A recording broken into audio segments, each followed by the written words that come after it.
Does your family have a special place where you've built a lifetime of memories?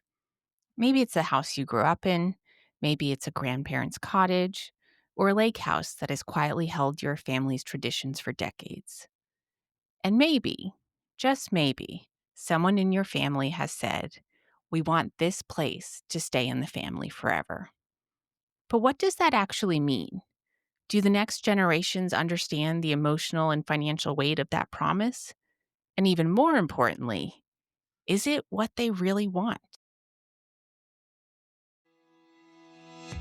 Welcome to the Death Readiness Podcast. This is not your dad's estate planning podcast. I'm Jill Mastriani, former estate attorney, current realist, and your guide through wills, trusts, probate, and the conversations no one wants to have. If your Google search history includes, "Do I need a trust?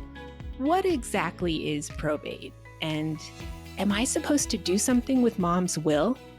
You're in the right place. As we head into Thanksgiving, I've been thinking a lot about gratitude.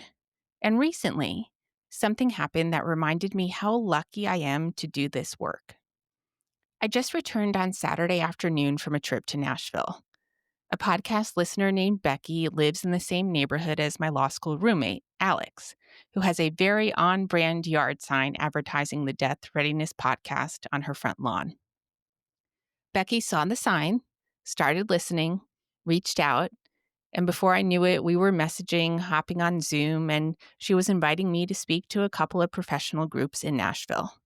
She even hosted this beautiful and delicious dinner, all, I'm sure, while juggling about 1,000 personal and professional obligations. I'm so grateful for Becky, for reaching out, for being generous, and for the thoughtful way she made space for me in her world. And it made me think about something else I've always been grateful for: the Adirondack Mountains and the tiny lake where my dad still lives.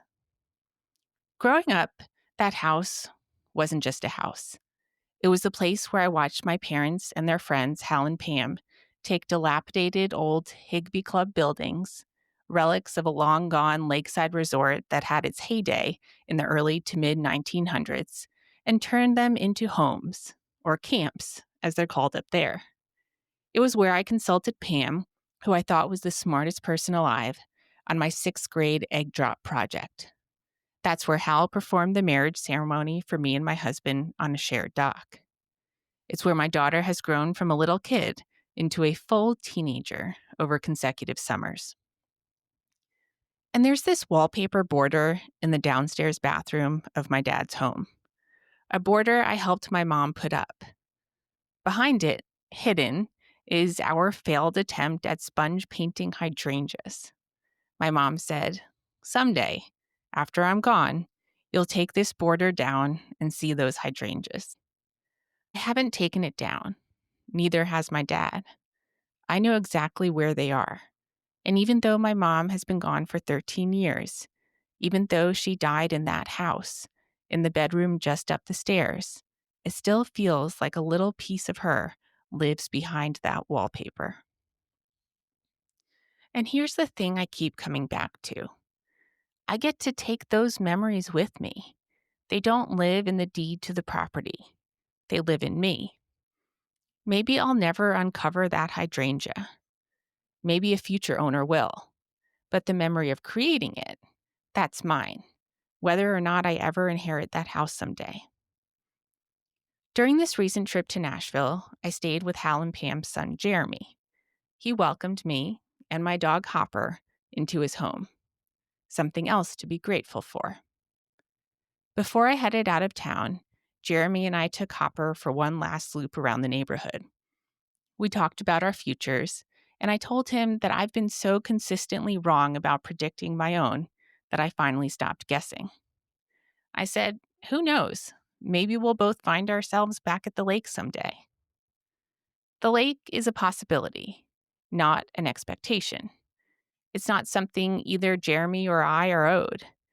It's simply one of many futures we might build for ourselves, a future in which we're the ones responsible for creating joy and meaning and memories, wherever we happen to land. Every time someone brings up the family home or the camp or the cottage, it starts the same way. You will not believe the story of what happened in my friend's family.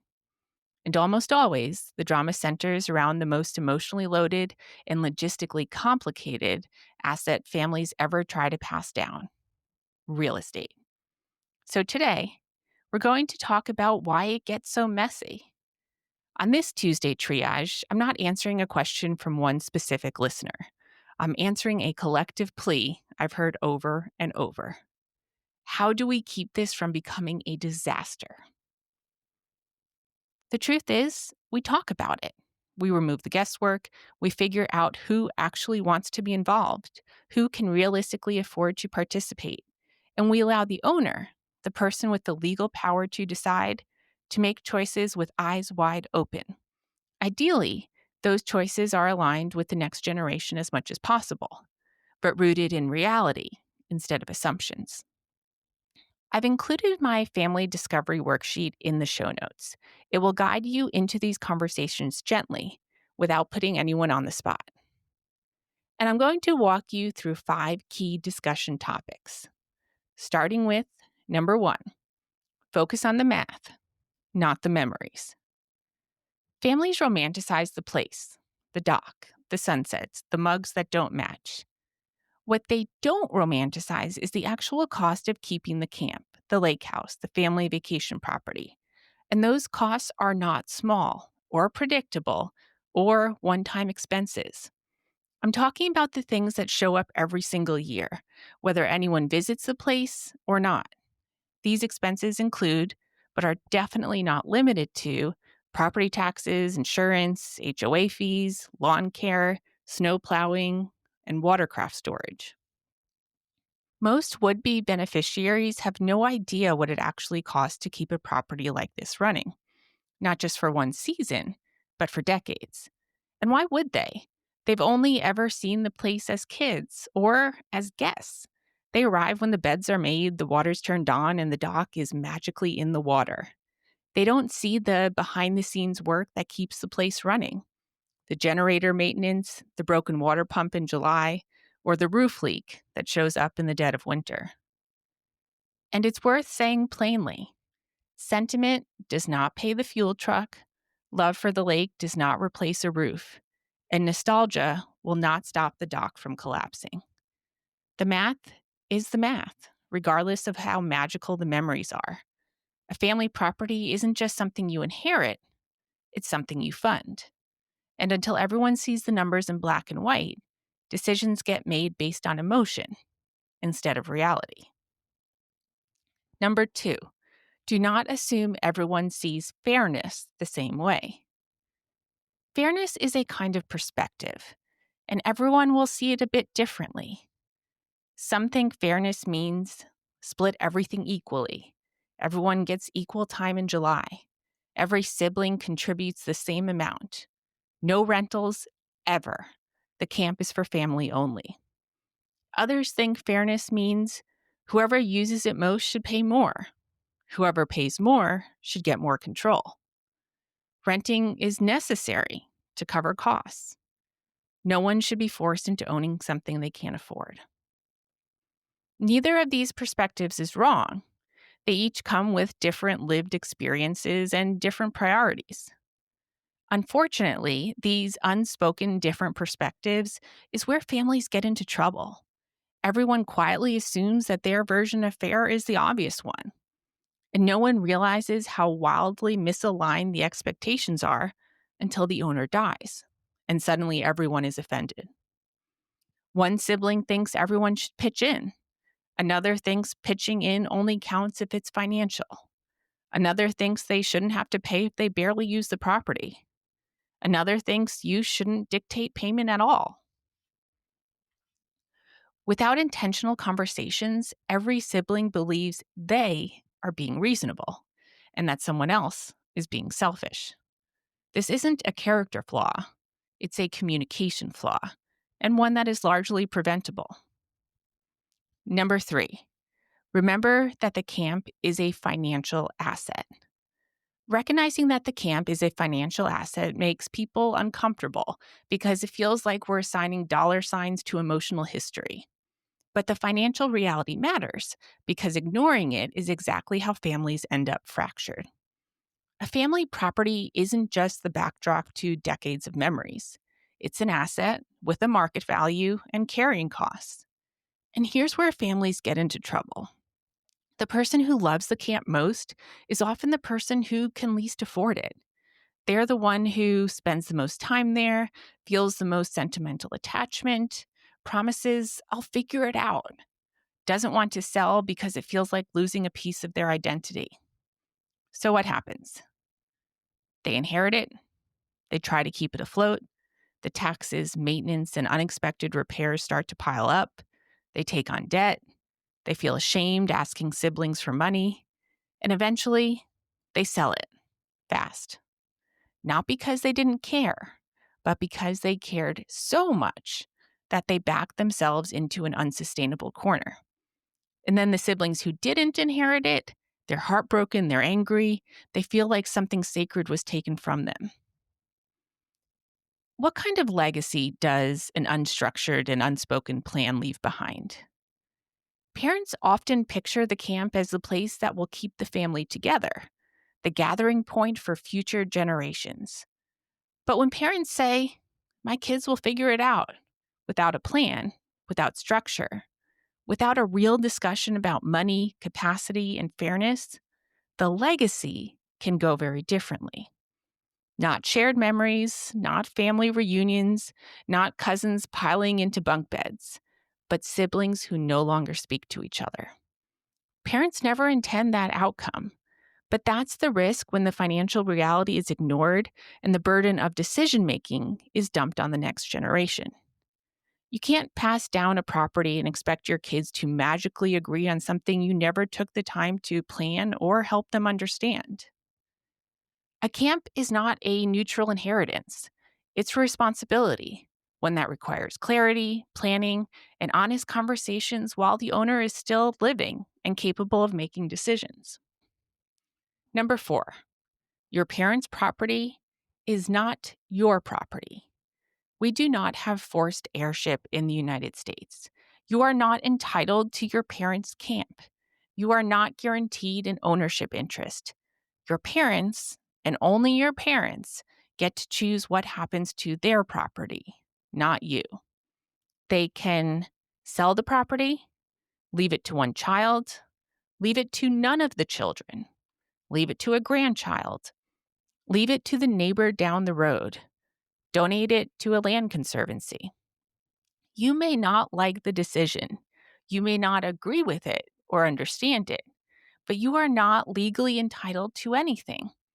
The decision rests with your parents. And this is where gratitude, especially in anticipation of Thanksgiving, is helpful. My parents gave me something bigger than the house. They gave me the time I've already spent there, the dockside celebrations, the almost too dangerous sledding, the summer nights at the bonfire, lakeside basketball games on a makeshift court, the holiday champagne chilling in the snow, and the morning stillness that steadies me now, just as much as it did when I was an angsty teenager. All of that is mine forever, and none of it requires inheriting the deed. The gift was the experience, not the asset. Number 5, you can choose to build new memories. This is the part people forget. If you never inherit the camp, if your sibling does inherit it, if the property gets sold, if the owner makes a decision you weren't expecting, you don't lose the memories and you gain something meaningful, the freedom to create your own version of the camp without the financial or emotional strain. And instead of funneling your emotional energy into resentment or disappointment, you get to redirect it into building something new, a different lake, a rental cabin, a long weekend with your kids, a family reunion somewhere new, a backyard tradition that becomes the next generation's nostalgia, a hiking trip, a beach trip, a holiday getaway. You get to create your own place of meaning, your own anchor, your own version of what the camp represented. Because the memories were never in the deed. They were never in the square footage. They were never tied to that one specific building. The memories were in the people who gathered there, and you get to carry those memories with you wherever you go. So, what do families need to do to avoid turning a beloved place into the source of family warfare? I've distilled the answer into 4 key steps, and all 4 require something families are notoriously bad at: talking before there's a crisis. Step number 1, have the conversation now. Not after someone dies and everyone is grieving, exhausted, and already on edge. Not after someone takes charge by default. I'm talking now, while the owner is still able to say out loud what they want, what they don't want, and what they're actually expecting from their children or beneficiaries. Use the family discovery worksheet that I'll link to in the show notes to spark these conversations. What does the property actually mean to each person? Does everyone truly want to keep it, or is someone afraid to say no? What are each person's hopes? What are their fears? What does stay in the family even mean? How much work and money is each person willing and able to contribute? These questions bring the unspoken tensions into the open, where they can be addressed before they blow up into lifelong resentments. If you don't talk about expectations, people will create their own, and that's where conflict begins. Step number 2, get real about the costs. This isn't about scaring anyone, it's about telling the truth. The camp costs what it costs, the maintenance takes what it takes. Everyone needs to see the full financial expenses in black and white: property taxes, insurance, utilities, annual maintenance, emergency repairs, watercraft costs, snow removal, HOA fees, and reserve funds for future big ticket projects. Laying out the numbers allows everyone to answer the real question: do we actually want this? And can we realistically afford it together? Step number 3, create governance before you need governance. Governance is the part families skip because it feels too formal, and then they're shocked when informal arrangements collapse and breed resentment. This looks like scheduling rules, peak season guidelines, for example, who gets July, pet rules, guest rules, cleaning responsibilities, damage protocols, maintenance assignments, a vendor list, decision-making authority, for example, who speaks for the group, rental policies, buyout terms, what happens when someone stops participating, how do decisions get made when urgency is involved. Without governance, the easygoing sibling becomes the resentful one, and the flexible one becomes the doormat. The organized one becomes the free property manager. And suddenly, the family dynamic around the camp has nothing to do with the camp. Step number 4, do the legally binding planning. Not what feels fair, not what someone thinks mom wanted.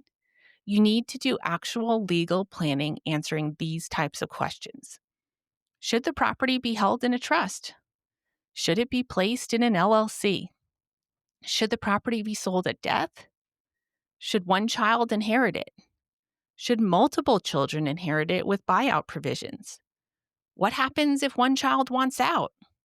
Should spouses inherit a share or not? Should grandchildren be included? If you don't create structure, conflict will create its own, and it's never the structure anyone wanted. Parents think they're leaving behind a legacy of togetherness, but without a clear legal plan, they can accidentally leave behind a legacy of silence: adult children who stop speaking to each other, grandchildren who lose contact, stories that never get passed down. No parent wants that. And the good news is that it's preventable. If you're interested in learning more about how to legally structure a transfer of your family's camp, let me know. If enough people want it, I'll dedicate an entire episode to the mechanics. trusts, LLCs, tax considerations, buyout formulas, all of it. Email me at Jill, Jill, at deathreadiness.com. That's Jill at deathreadiness.com. As we move into Thanksgiving 2025, I'm thankful for the people who have welcomed me and supported this work. I'm also thankful for the memories from a small town in the Adirondacks that helped shape me. And I'm thankful that those memories are mine to keep, regardless of who ultimately owns the house there. Maybe you inherit your family camp. Maybe you don't. Maybe your family decides to sell. Maybe your parents choose something you would not choose. You can still be grateful. Grateful for the memories the place gave you. Grateful for the people who shared it with you. Grateful for the freedom to create something new. Today, we talked about the importance of structure, clarity, and honesty when it comes to the family camp. If you're not sure whether your estate plan actually reflects those things, I can help. My estate plan audit will show you what your current plan does, what it doesn't do, and help you spot the gaps that could turn the place your family loves into the thing that tears them apart. If you want to stress test your plan before life forces your family to, check out my estate plan audit at deathreadiness.com/audit. That's deathreadiness.com/audit. The link is in the show notes. Thanks for joining me today. This is Death Readiness, real, messy, and yours to own. I'm Jill Mastriani, and I'm here to help you sort through it, especially when you don't know where to start. Hi, I'm April, Jill's daughter. Thanks for listening to the Death Readiness Podcast. While my mom is an attorney, she is not your attorney. The Death Readiness Podcast is for educational and entertainment purposes only. It does not provide legal advice. For legal guidance tailored to your unique situation, consult with a licensed attorney in your state. To learn more about the services my mom offers, visit deathreadiness.com.